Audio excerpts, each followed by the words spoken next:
అదే RTV app వార్తల్ని క్షణాల్లో చదివే అవకాశం ఉంటుంది. ఒక న్యూస్ పేపర్, ఒక టెలివిజన్ ఛానల్ మీ చేతుల్లో ఎప్పుడూ ఉంటాయి. ఆంధ్రప్రదేశ్లో ఎస్సీ రిజర్వేషన్ల వర్గీకరణ అమలు జరగాలంటే కేంద్రంలో గౌరవ నరేంద్ర మోడీ గారు ప్రధానమంత్రి కావాలి. ఆంధ్రప్రదేశ్ రాష్ట్రంలో గౌరవ చంద్రబాబు నాయుడు గారు ప్రభుత్వం ఏర్పడాలి. కేంద్రంలో నరేంద్ర మోడీ గారు ప్రధానమంత్రి అయినప్పుడు ఆంధ్రప్రదేశ్లో మరొకసారి ముఖ్యమంత్రిగా చంద్రబాబు నాయుడు గారు ముందుకు వచ్చినప్పుడే ఎస్సీ రిజర్వేషన్ల వర్గీకరణ సాధ్యమవుతుంది, అమలు జరుగుతుంది. మాదిగ బిడ్డలకు భవిష్యత్తు వస్తుంది. కేంద్రంలో కాంగ్రెస్ అధికారంలో వచ్చినా వర్గీకరణ జరగదు, వాళ్ళే జరగనివ్వరు.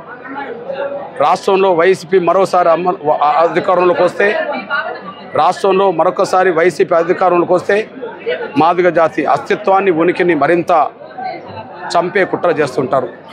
కాబట్టి మాదిగల బిడ్డల భవిష్యత్తు కోసం ఎస్సీ వర్గీకరణ సాధించుకోవడం అనేది మాదిగలందరి బాధ్యత. ఆ బాధ్యతను గుర్తెరిగి మే 13వ తారీఖున జరగబోయే ఎన్నికల్లో కేంద్ర ప్రభుత్వానికి తరఫున బీజేపీ అభ్యర్థులకు, టీడీపీ జనసేన అభ్యర్థులకే ఆంధ్రప్రదేశ్లో టీడీపీ బీజేపీ జనసేన కూటమికే ప్రతి ఒక్కరూ ఓటేయాల్సిందిగా నేను సవినంగా విజ్ఞప్తి చేస్తున్నా.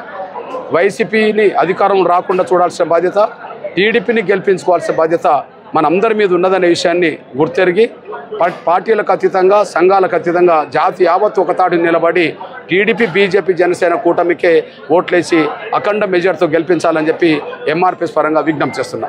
మరిన్ని వీడియోస్ కోసం ఛానల్ ని సబ్స్క్రైబ్ చేయండి. లేటెస్ట్ అప్డేట్స్ కోసం వాట్సాప్ ఛానల్ ని ఫాలో చేయండి. అండ్ లింక్ డిస్క్రిప్షన్ లో ఉంది.